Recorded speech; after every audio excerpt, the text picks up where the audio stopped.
Merhaba sevgili arkadaşlar, Bir Yumak'la Gelenler YouTube kanalıma hoş geldiniz. Bugün sizlere bu önünde görmüş olduğunuz etek modelinin yapımını anlatmaya çalışacağım.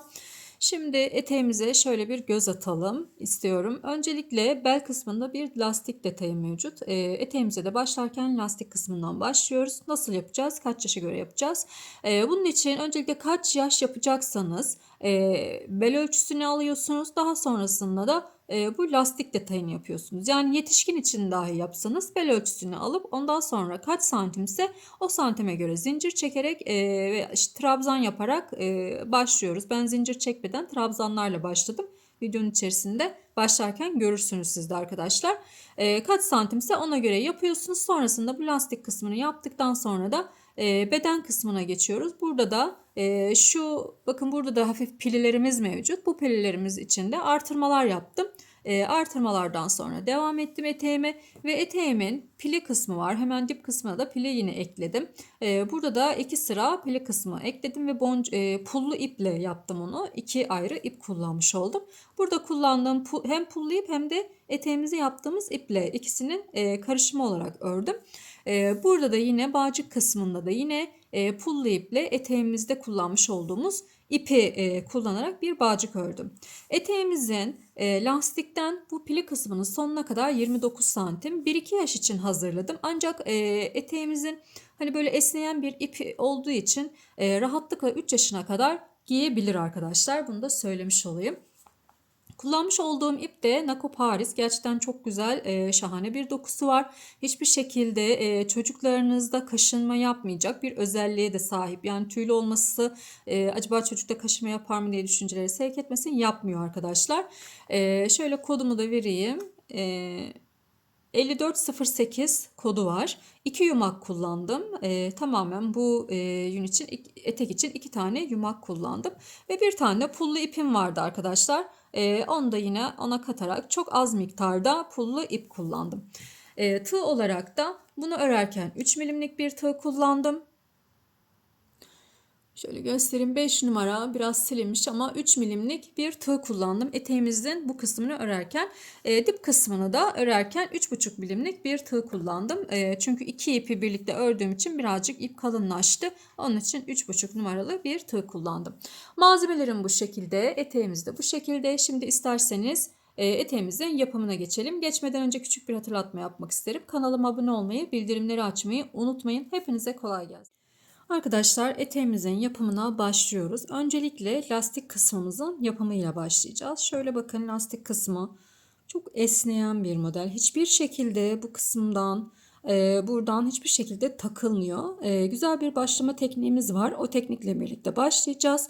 Ve hani giydirirken hiçbir takılma, sıkma olmayacak. Şimdi bu tüylü bir ip olduğu için hani bunda lastik kısmını sizlerle tam göstermeyebilirim diye şöyle başka bir iple birlikte göstereceğim size. Küçük bir parçada göstereceğim. Ne kadarlık yapacağız? Şimdi ben 1 yaş için hazırladım. Yani 1-2 yaş için hazırlayacağım bu videomu. O yüzden eteğimin bel ölçüsü de 50 santim olacak. Yani açılmış hali 50 santim, esnemiş hali 50 santim. Şu anda 25 santimlik, şöyle biraz çekerek 25 santimlik bir ölçümüz var. Zaten ölçerken de birazcık böyle esneterek ölçmemiz gerekiyor ki çok büyük olmasın. Çünkü zaten eteği giydirirken esneterek giydireceğiz arkadaşlar. Ona dikkat ediyoruz. Şimdi dediğim gibi 1-2 yaş için 50 santimlik bir ölçü yapacağız. Şimdi size zincir sayısı vermeyeceğim çünkü zincirle başlamayacağız arkadaşlar. Dediğim gibi ölçeceksiniz, ölçünüze göre yapacaksınız. Büyük yaş, kaç yaş uyarlarsanız uyarlayın, bel ölçüsünü alıp ona göre başlayacaksınız. O yüzden bu eteğin yapımı bütün yaşlara göre uyarlanışı çok kolay. Şimdi yakınlaştıralım. Evet, şimdi zincir çekerek başlayacağız. Evet. Öncelikle şöyle 4 tane zincir çekelim. 1, 2, 3 ve 4 tane zincir çekiyoruz. İpimi doluyorum. Şimdi bu zincirimde dördüncüye, yani ilk baştaki zincirimize batıyorum. Bakın, tığımda 3 tane ilmeğim var. İlk önce şu en dipteki ilmeğimi bir tane bakın çıkardım. Bunu böyle tutuyoruz elimizle. Daha sonrasında tığımda kalan 3 tane ilmeğimi 2 2 çıkarıyorum. Burada bir tane trabzan yaptık. İpimi doluyorum.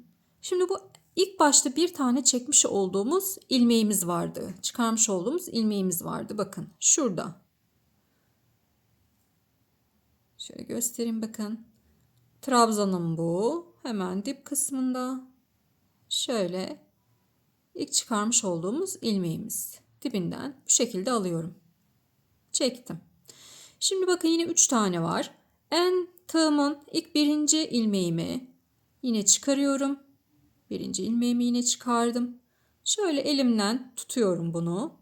Kalan 3 taneyi de 2 2 çıkarıyorum.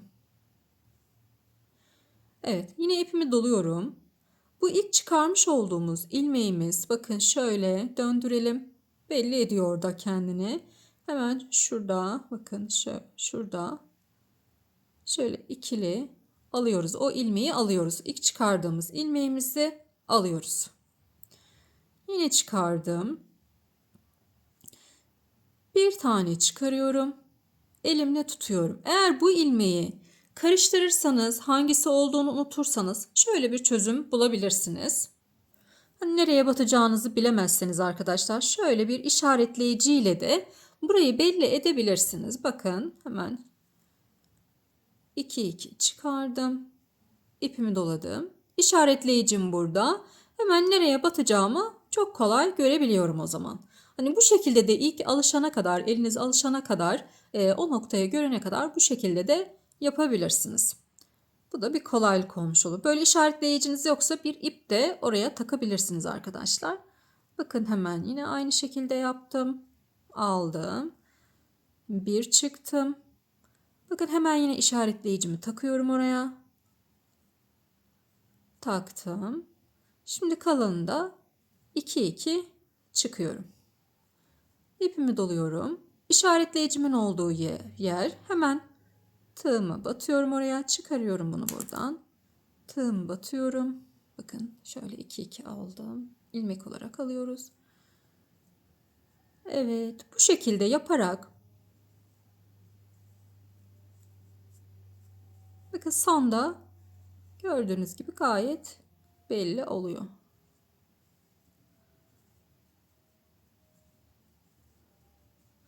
Berelerinizde baş çevresinden başlanan berelerde, eteklerde bu yöntemle kazak, hani yuvarlak kazak, dikişsiz kazak yapacaksanız roba kısmından bütün bu şekilde ilerlediğinizde gayet güzel, şık ve hiçbir şekilde sıkmayan modelleriniz olmuş olacak arkadaşlar. Bu yöntemi gerçekten çok seviyorum. Genelde berilerde ve eteklerde bu yöntemi kullanıyorum. Anlamış olacağınızı düşünüyorum. Şimdi şöyle devam edelim. Şimdi ben küçük bir parçada göstereceğim ama hani size anlattığım şekilde siz yapın. Hani kaç santimse, bel çevresi kaç santimse ona göre yapmanız gerekiyor. Yapacağınız çocuğun bel çevresini ölçün. Sonrasında da yani kaç yaşa göre yapacaksınız bel çevresini ölçüp o kadar zincir çekmeniz gerekiyor arkadaşlar. Şimdi ben bütün yaşlar için bel çevreleri kaç santim bilmiyorum. Ben 1-2 yaş için yapıyorum. Bir eteğe ölçtüm, bir bedene ölçtüm, bir çocuğa ölçtüm, bel ölçüsünü ölçtüm. Ve 50 santimlik yani birazcık böyle bol bol ölçtüm. Hatta bel kısmına bir bağcık da geçireceğim. Bol olması durumunda hani ondan da yine bağlayabilirsiniz, çekebilirsiniz. Ölçtüm ve o şekilde yaptım. Yani o yüzden hani yorumlarda işte 3 yaşa göre kaç yapmalıyım, 4 yaşa göre kaç yapmalıyım derseniz benim size vereceğim cevap bel ölçüsünü aldıktan sonra yapmanızdır. Çünkü dediğim gibi bütün yaş gruplarının bel ölçülerini maalesef ki tam bilemiyorum. Evet, birazcık daha yapayım.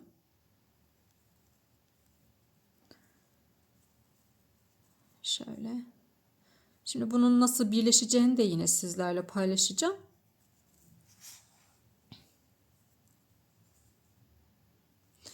Şimdi ben istediğim ölçüye kadar gelmiş olduğumu varsayıyorum. Şimdi burada birleşimimizi yapacağız. Şimdi iki tarafı da birleştiriyorum. Birleşimimizi nasıl yapacağız? Şu şekilde tutuyorum iki ucu. Bakın şu şekilde tutuyorum iki ucu. Tuttum. Şuradaki 3 tane zincirim var. Bu 3 tane zincirimin hemen üst noktasıyla birleştiriyoruz arkadaşlar. Bu şekilde birleşimimiz bu şekilde oluyor. Şimdi burada 2 tane bakın ayrılık var. Burayı iğne ile sonrasında dikeceğiz. Hatta şu anda bakın şuradaki ipimi şöyle bir geçireyim buradan. Şöyle şuradan bir geçireyim. Evet. En sonda burayı iğne yardımıyla birleştireceğiz. Şimdi şöyle bir tane zincir çektim. Hemen yanındakiyle şu zincirim yanındaki bakın bununla birlikte lastik olarak başlayacağız. Öncelikle yanındakinin şöyle altından ilmeğimin örgümün ön yüzünde ilmeğimin altından giriyorum ve bir tane trabzan yapıyorum. Yanındakinin örgümün arka tarafından öne doğru geliyorum. İlmeğimin üzerinden geçtim. İlmeğimi aldım ve trabzanımı yaptım. İpimi doluyorum. Ön yüzünden ilmeğimin altından geçiyorum ve trabzanımı yaptım. Tekrar ipimi doladım. Yanındaki ilmeğin altından örgümün arka tarafından geldim. İlmeğimin üzerinden geçtim ve ipimi aldım. Örgümün ön yüzünden ilmeğimin altından girdim.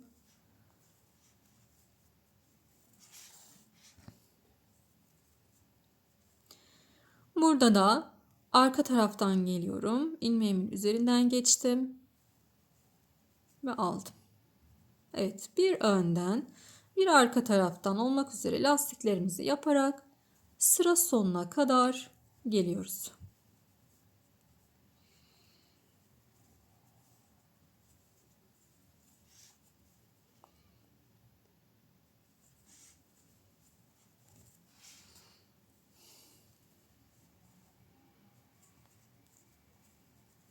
Kaç yaş yaparsanız yapın, eteğimizin lastikten sonraki bölümü hep aynı. Hiçbir değişiklik yok. Burada önemli olan sadece bel kısmını ayarlamanız. Onun dışında hiçbir değişiklik yok. Ve tabii ki boyu da hani fark edecek. Örgü anlamında hiçbir değişiklik yok arkadaşlar. Gidişat anlamında hiçbir değişiklik yok. Şimdi geldim sıra sonuna. Burada da ilmeğimi alıyorum. Ve şu zincirimizi almamıştık. Zincirimi de alıyorum. Ve birleştiriyorum. Evet. Şimdi burayı dediğim gibi bir iğne yardımıyla arkadan dikmeniz gerekiyor. Şöyle çevireceksiniz. İğne ile dikeceğiz. Şimdi ben bir tane iğne alayım. Herhangi bir iplikle dikebilirsiniz arkadaşlar. İlla ki burada benim hani ipim uzun kaldığı için şu anda bununla yapacağım. Evet. Şimdi nasıl dikeceğiz? Gibi şu şekilde bu kısmı dikeceğiz. Ve tersten dikiyorsunuz arkadaşlar. Dikkat edelim.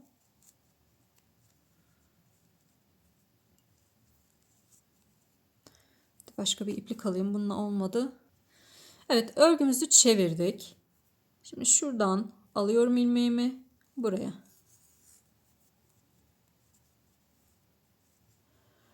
Karşı taraftan yine aynı şekilde. Buradaki açık alanı kapatıyoruz. Bakın kapandı bile. Aynı yerlerden geriye doğru tekrar dikiyorum. İyice burası otursun diye. Ve sonrasında da bir düğüm atıyoruz. Şöyle içinden geçirip bir düğüm atıyorum ve tamamdır.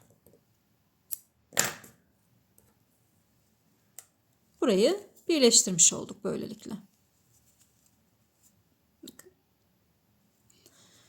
Evet, şimdi ikinci sıra lastikle devam edelim. Yine bir tane zincir çekiyorum. Bakın burada ön kabartılarım var. Bir de arkada küçük kalan ilmeklerim var. Bu ön kabartılarımı bu şekilde yine önden alıyorum. Örgümün ön yüzünden alıyorum. Trabzan yaptım. Arka tarafta kalanları da örgümün arka tarafından geliyorum. İlmeğimin üzerinden geçiyorum ve alıyorum.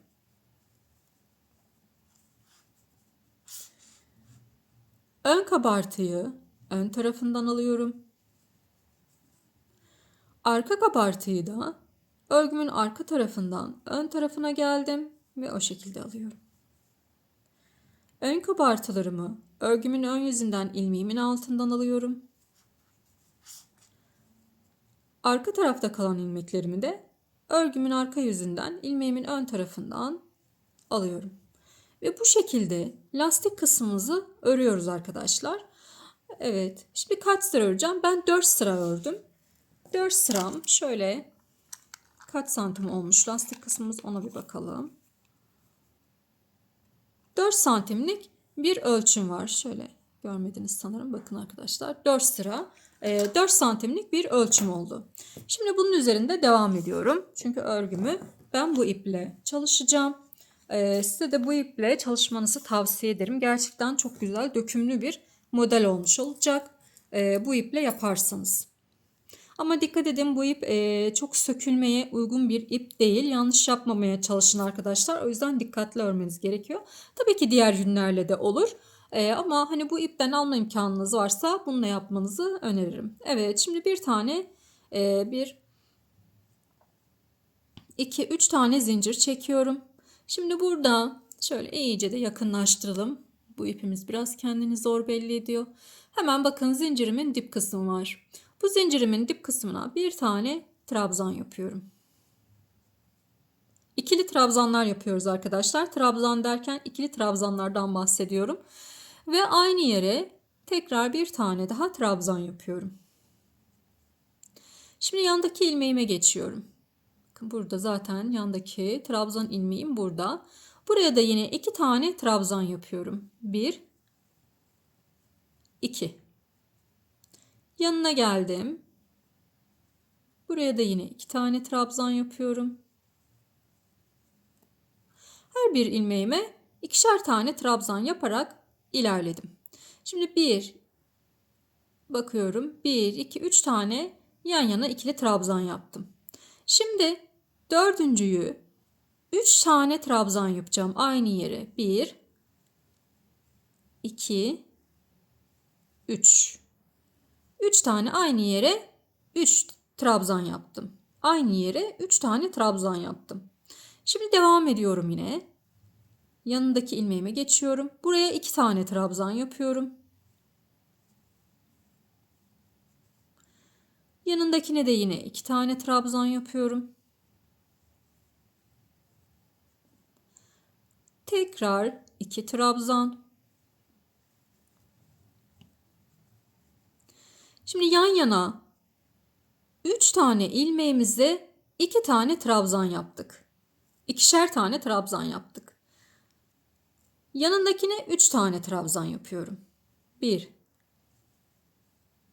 2, 3. İpimi doluyorum. Yanındakine 2 tane trabzan yapıyorum. Birinci 2 tane olan trabzanım. İkinci ilmeğime yine 2 tane trabzan yapıyorum. Üçüncü ilmeğime de yine 2 tane trabzan yapıyorum. Gördüğünüz gibi 3 ilmeğe ikişer tane trabzan yaptım. Şimdi geliyorum 4. ilmeğime 3 tane trabzan yapıyorum. Bu etek çevresince hepsine ikişer tane de trabzan yapabilirsiniz. Ben daha dökümlü bir etek istediğim için böyle her 3 tane de 3 tane trabzan yapıyorum aynı ilmeğe. Şimdi ipimi doluyorum. Kaç tane yaptık? Buraya 3 tane yapmıştık. Şimdi 3 taneden sonra tekrarlıyorum. Birinci ilmeğime 2 tane trabzan yapıyorum. İkinci ilmeğime 2 tane trabzan yapıyorum. Üçüncü ilmeğime yine 2 tane trabzan yapıyorum. 3 tane ilmeğe yan yana 3 tane ilmeğe ikişer tane trabzan yaptık. Ve 4. ilmeğime de 3 tane trabzan yapıyorum. Bakın dönmeye başladı bile fırfırlarımız. Evet. Şimdi yine 2 tane trabzan yapıyorum. Yanına 2 tane trabzan yapıyorum. Üçüncü ilmeğime de 2 tane trabzan yapıyorum. Ve dördüncü ilmeğime 3 tane trabzan yapıyorum aynı noktaya. Şimdi sıra sonuna kadar bu şekilde gelelim arkadaşlar. Sıra sonuna kadar geldim. Sıra sonunda başta çekmiş olduğumuz 3 tane zincirim vardı. Bu 3 tane zincirimle birleştiriyorum. Evet. Şimdi burada bir boşluk oluştu, şuraya da yapmamışım sona da. Evet, şimdi birleştiriyorum. Tamamdır. Şimdi yine 3 tane zincir çekiyorum. 3 zincir çektim. Hemen dibine bir tane trabzan yapıyorum. Devam ediyorum. Her bir ilmeğime bir tane trabzan olacak arkadaşlar. Artık artırma hiçbir sırada yok. Her bir ilmeğime bir tane trabzan olacak şekilde ilerliyorum. Eteğimiz boyunca sadece dip fırfır kısmı olacak. O kısma kadar herhangi bir artırma yapmadan ilerliyorum arkadaşlar.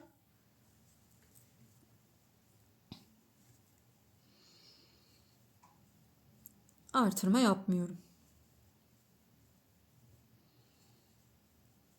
Ördükçe, eteğimiz büyüdükçe o fırfır detaylarının böyle genişlediğini ve çok oldukça güzel dökümlü bir etek olduğunu göreceksiniz arkadaşlar. Şu an tabii ki hani bir şey anlaşılmıyor ama büyüdükçe onu anlayacaksınız ve ipin dokusundan dolayı da çok güzel bir dökümlü etek olmuş olacak. Bunu angora yünlerle de yapabilirsiniz. Hani onlarla biraz ince olur ama ince tığlarla yapabilirsiniz. Yani bu ipten bulamazsanız onlarla da yapabilirsiniz. Angora iplerin böyle simli şal sim ipleri var. Onlarla da yapabilirsiniz. Çok güzel olur. Onlar kendiliğinden böyle pullu olan ipler var. Onlarla da yapabilirsiniz ama tabii ki ipinize göre tığ kullanmanız gerekiyor. Daha ince tığlar kullanmanız gerekiyor ki böyle çok delikli delikli olmasın. Ona dikkat edin. Çok çeşitli güzel ipler var bu eteğe uygulayabileceğiniz. Mutlaka denemelisiniz arkadaşlar. Evet, şimdi bu şekilde her birine birer tane trabzan yaparak sıra sonuna kadar gelelim. Şimdi sıra sonuna kadar geldim. Burada şimdi size sıra sonunu göstermek istiyorum. Başlarken hatırlarsanız 3 tane zincir çekip dibine trabzan yaparak başlamıştık. O yüzden de bitişimizi şu zincirin dibine batarak bitirmiyoruz. Eğer buraya trabzan yaparsak artırma yapmış oluruz. O yüzden buraya yapmıyoruz. Bakın hemen bir öncesindeki ilmekteyim. Buradayım. Dibine trabzan yapmıyorum. Direkt bu 3 zincirimin tepe noktasıyla birleştiriyorum. Çünkü başta zaten dibine batarak, dibine trabzan yaparak yapmıştık. Yani 3 tane zincirimi çekiyorum. Dibine trabzan yapıyorum. Hemen 3 zinciri çekmiş olduğumuz yerin dip kısmına trabzan yapıyorum. Bitişte de buraya batıyorum. Buraya trabzan yapıyorum. Ama zincirimin dibine trabzan yapmıyorum. Böylelikle sayım sabit kalmış oluyor. Evet, yine her bir ilmeğime bir tane trabzan olacak şekilde yapıyoruz arkadaşlar. Şimdi ben kaç santim yapacağım onu sizlerle paylaşacağım. Örüp geleyim. O dip kısmındaki fırfır kısmını ne zaman yapacağımı, kaç santim sonra yapacağımı sizlerle paylaşacağım ama önce benim örmem gerekiyor. Ne kadar örmem gerekiyor onu görmem lazım. Yapayım. Zaten bir saniye sonra buradayım. Arkadaşlar ben eteğimi tamamladım. Şöyle göstereyim. Gerçekten çok güzel dökümlü bir etek oldu. Zaten hani yaptığınızda elinizde de görürsünüz. Toplamda 27 santim ördüm. 2 sıra daha fırfır sırası öreceğim. Onunla da birazcık daha büyüyecek. 29-30 santim gibi bir ölçüm olacak arkadaşlar eteğimin boyu. Eğer siz birazcık daha uzun yapmak isterseniz şu trabzan sırasını birazcık daha uzatabilirsiniz. Veya daha kısa yapmak istiyorum derseniz daha kısa örerek fırfır kısmına geçebilirsiniz. Evet, şimdi fırfır kısmına geçeceğim ama fırfır kısmını pullu iple yapacağım arkadaşlar. Yani pullu ip ve bu ipin karışımıyla yapacağım. Şöyle birleştiriyorum. Evet. Tamamdır. Şöyle birleştiriyorum arkadaşlar. Şurada bir tane zincir çekmiştim. Onu sökeceğim. Evet. Şimdi burada 3 tane zincir çekiyorum. 2 ipin karışımıyla. 2 ipin karışımıyla. Yakınlaştıralım. Bakın 2 ip şu anda pullu ipim ve normal ipimle birlikte örüyorum. Pullu ipiniz yoksa aynı şekilde devam edebilirsiniz. Şimdi 3 tane zincir çektim. Dibine 2 tane trabzan yapacağım arkadaşlar. 1 2 ipi karıştırdığım için de tığ numaramı büyüttüm. Bunu da söylemiş olayım. Eteğimi 3 numarayla örmüştüm. Burada da 3,5 milim kullanıyorum. Evet, bir yanına bir tane daha. Şöyle göstereyim bakın. Yanına bir tane daha yapıyorum. Ve 2. Evet, geçiyoruz yandakine. Yine yandakine de 2 tane trabzan yapacağım. 1 ve tekrar aynı noktaya, şöyle göstereyim, aynı noktaya bir tane daha trabzan yapıyorum. Yani hani etek kısmından geçtikten sonra ayarlamış olduğumuz, yani şu fırfırlarımızı lastikten sonra fırfır yapmıştık arkadaşlar. Aynı onun gibi yapıyoruz. Ama burada 3 tane batmayacağım hiç. Hep 2 2 batarak devam edeceğim. Bütün ilmeklerime şöyle bir batıyorum, trabzan yapıyorum. Bir tane daha batıyorum ve trabzan yapıyorum. Yanındakine trabzan yapıyorum. Tekrar aynı yere trabzan yapıyorum.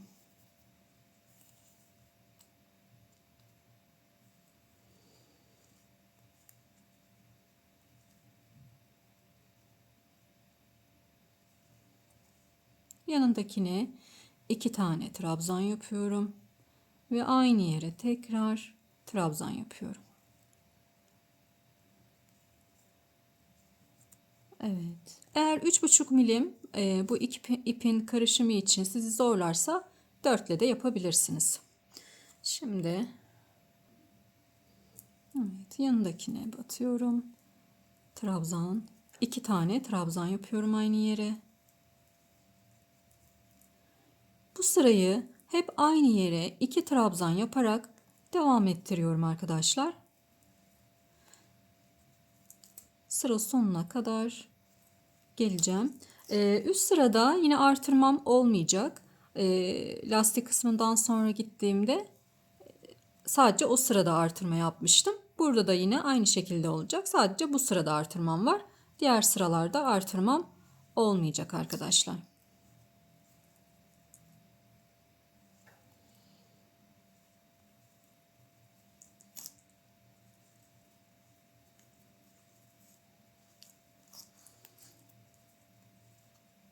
Evet. Bakın fırfırlarımız oluşmaya başladı bile. Şimdi isterseniz sıra sonuna kadar gelelim. İlk sıranın sonuna kadar geldim. Şöyle sondakine de 2 tane batıyoruz. Yine burada da bakın zincirimin dibine batmıyorum arkadaşlar. Burada başta 3 tane zincir çekmiştim. Bununla birlikte kaydırıyorum. Yine 3 tane zincir çekelim. 2 3 zincir çekiyorum. Dibine trabzan yapıyoruz. Bir tane ve her bir ilmeğime bir tane olacak şekilde trabzanlar yaparak ilerleyeceğim.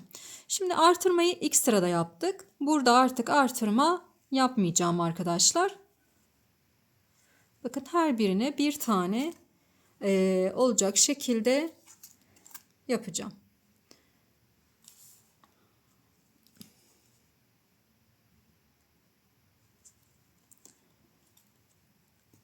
Evet, her bir ilmeğime bir tane trabzan yapıyorum. Gördüğünüz gibi.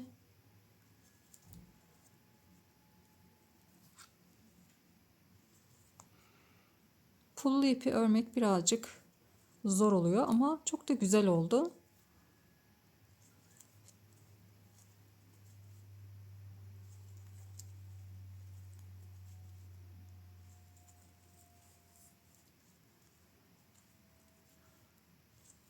Şu dikkatli örün. Bakın her birine bir tane trabzan. Sıra sonuna kadar geleceğim.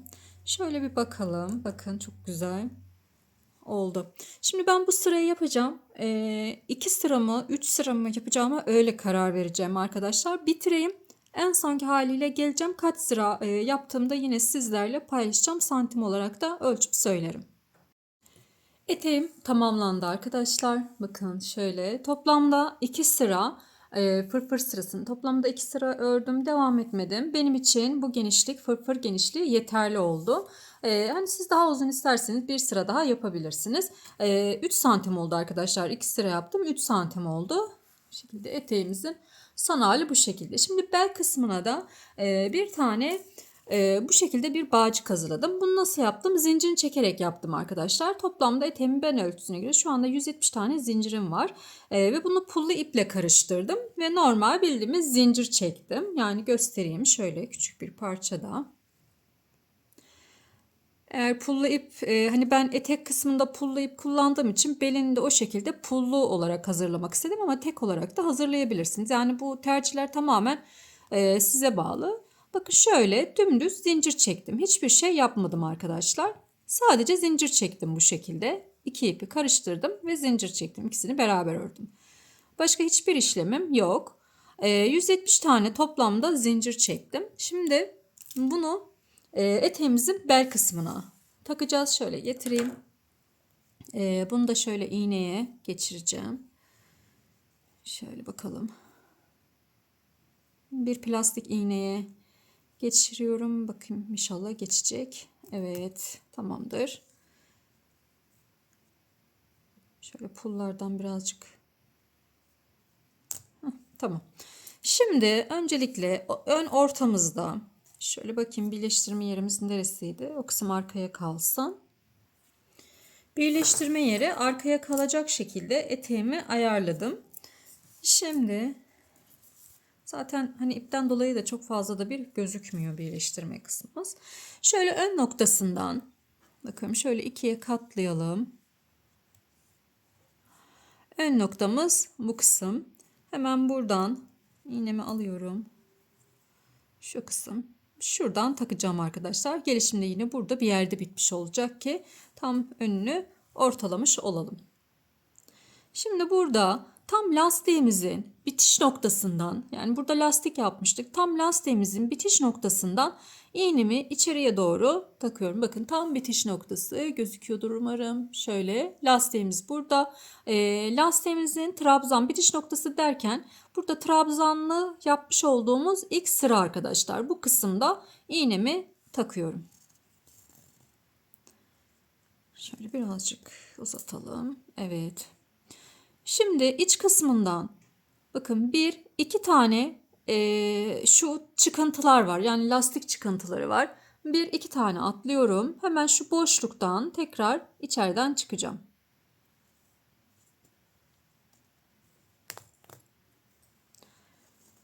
Evet, biraz dikkatli çekelim. Çünkü pullu olduğu için bağcığımız evet biraz zor olacak. Şimdi yine bakın bir iki tane atlıyorum. Yani şu dıştaki çıkıntılar yani lastiğimizin dış kısmında kalanlar. Şunlar ön çıkıntılarımız. Buradan yine bir iki tane atlıyorum. İkinci ile üçüncünün arasından ipimi, tığımı, iğnemi içeri atıyorum. Bunu daha kısa da yapabilirsiniz. Ben böyle iki tane de bir yapmak istedim. Bir iki tane atlıyorum yine. Aradan çıkarıyorum.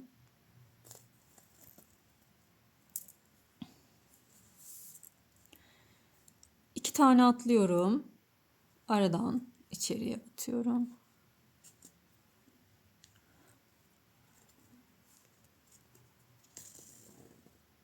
Evet. İki tane atlıyorum. İçeriden dışarıya. Hep iki tane atlayarak ilerleyelim.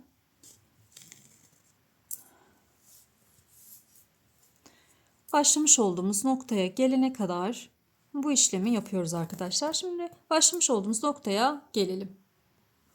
Evet, bağcıklarımızı taktık. Eğer bağcıklarınız uzun gelirse arkadaşlar ne yapabiliriz? Şöyle dip kısmından birazcık kesersiniz. Şöyle hatta keseyim göstereyim size. Bakın şöyle kesin. Daha sonrasında da çekip burayı sabitleyin ki sökülmesin. Ve şöyle de bir tane de düğüm atabilirsiniz buraya. Evet. Bir tane daha atalım.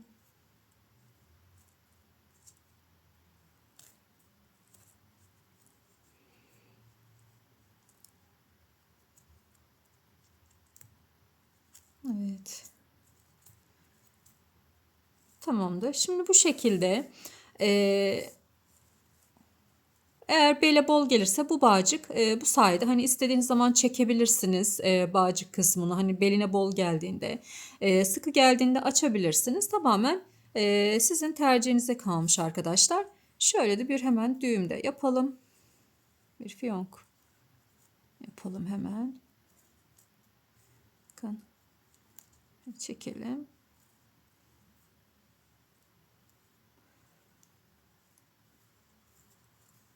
Gayet de güzel oldu. Evet, eteğimiz tamamlandı. Eteğimizin son hali bu şekilde. Gerçekten çok şık, çok güzel bir model oldu arkadaşlar. İp de kesinlikle çok yakıştı modele. İnşallah kolaylıkla yapabilirsiniz. Zaten hiçbir zorluğu yok. Modelimizin tamamen trabzanlardan oluşan bir model. Elimden geldiğince de yavaş bir şekilde anlatmaya çalıştım. Buraya kadar izlediğiniz için teşekkür ediyorum. Yapan herkesin ellerine sağlık. Kanalıma abone olmayı, bildirimleri açmayı ve yorumlarınızla da destek olmayı unutmayın. Hepinize sağlıklı günler dilerim.